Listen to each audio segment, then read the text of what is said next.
Batman Arkham Knight was unfortunately one of my biggest disappointments of 2015 from an Arkham fan and a major Batman fan.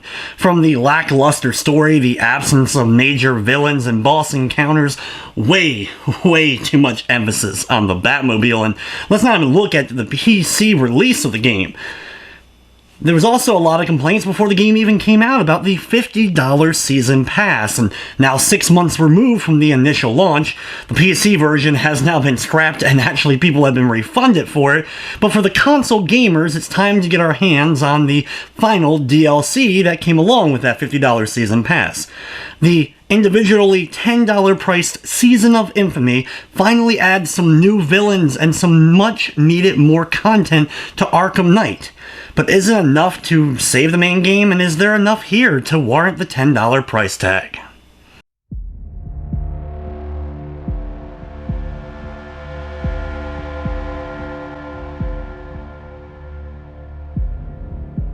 First and foremost, Batman Arkham Knight Season of Infamy is by far the best DLC added to Batman Arkham Knight. It is leaps and bounds ahead of A Matter of Family, the Batgirl DLC that was put out a few months ago.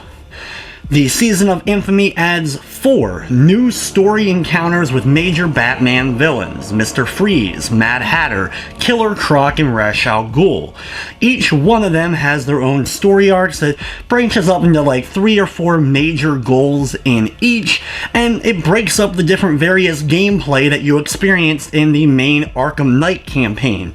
Yes, there is some Batmobile, but it's featured in only a couple of the areas, and a few of the stories doesn't feature it at all, unless you want to drive it around Gotham City itself. Season of Infamy is not a standalone DLC, so unfortunately you can't select it right from the main menu and go right into it. It's actually part of the main campaign, so hopefully you've kept your save file, or if you're starting fresh, you're going to have to play up to a certain point in order to unlock the 4 new story missions. But once you do that, they're all unlocked at one time, so you can choose whatever order you would actually like to complete them. So if you want to get Killer Croc out of the way first, or Mad Hatter, you can choose that. And you can actually start one and then jump to another one, or start pieces of each one before finally actually deciding which one you want to fully dive into. So they at least give you that. I have to say that each of these individual stories are quite well done. The character models of the added villains are fantastic. Getting to see Killer Croc, Mad Hatter, Ra's, and Mr. Freeze all in the beautiful graphics that is Arkham Knight, it was stellar, and it's the highlight of this DLC is just getting to see and interact briefly with each of these newly added Batman villains. As a longtime Batman fan, had these been included in the main Arkham Knight campaign, my opinions of Arkham Knight would have been vastly different for sure. Without spoiling too much, the individual stories for each of the 4 missions are well done. Getting to explore a prison ship that Killer Croc has now just torn through, and finding out exactly not only how he escaped, but why he's so enraged at that point, or trying to rescue hostages that have been kidnapped by the Mad Hatter, and of course he's going through his normal Alice in Wonderland routine, which is just fantastic. Mr. Freeze, you actually have to deal with his wife Nora, and it shows a really cool side to Mr. Freeze that we hadn't seen really in the Arkham series. And then with Ra's al Ghul and getting to deal with the League of Assassins, this is your highlight of this DLC. The League of Assassins portion of the Season of Infamy DLC is almost worth the price by itself. Like I mentioned earlier, each of the stories takes elements from the gameplay of the main Arkham Knight campaign, and because of that, there's nothing new gameplay-wise added to the Season of Infamy. You're not going to get any new gadgets, or new fighting abilities, or even team up with a new ally. Heck, there's not even new costumes or skins added, though there has been plenty of new costumes and skins added via other DLC throughout the last few months. So if you're looking, though, for more than just what the 4 story missions are here, there really isn't anything. The biggest problem with Season of Infamy, though, is just like a lot of the other DLC, it's incredibly short.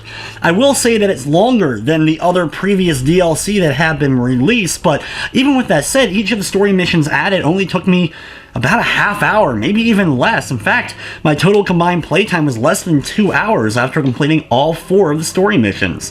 It felt like as soon as one started getting good, it was abruptly over. I captured the villain, I was moving on to the next one. And it's such a shame because I had so much high hope for Arkham Knight when it came out, and it ended up being a colossal disappointment to me, but this DLC was making up for it. It really felt like Arkham Knight was getting better. I was like, this was the Arkham Knight that I was expecting. But unfortunately, being the length that it is, it was so short-lived that it honestly really doesn't change my opinion. It is an additional $10 after what you've already paid to pick up Arkham Knight, though later on I'm sure they're going to release a Game of the Year version of Arkham Knight, and at that point the completed game with everything that's added to it would actually finally feel like a decent Batman Arkham game, at least I think it will. Arkham Knight was a bumpy and disappointing ride for sure. The Season of Infamy DLC though is pretty good, and it's the best DLC far and away that was added to Arkham Knight. So those who did buy that season pass, it's worth putting it in the system again, downloading this DLC and playing through it. I don't think you're going to be disappointed. But if you didn't buy that season pass and you're debating whether or not you should pick up this DLC, it's a bit hard to recommend for the price tag and the amount of time I was able to get out of it. It is really cool getting to see these villains in Arkham Knight. That is a huge plus, and for some, that may be worth the price of admission. But for me, in the end, I'm going to be giving Arkham Knight Season of Infamy a 5 out of 10. The added villains, had it just been a bit longer, a few more parts of each of the missions, I would have given it a much higher score. But with that, that's going to wrap up this review of Batman Arkham Knight Season of Infamy, the final DLC for Arkham Knight, at least as of now. And I would like to thank you for watching, and of course, I hope you enjoyed.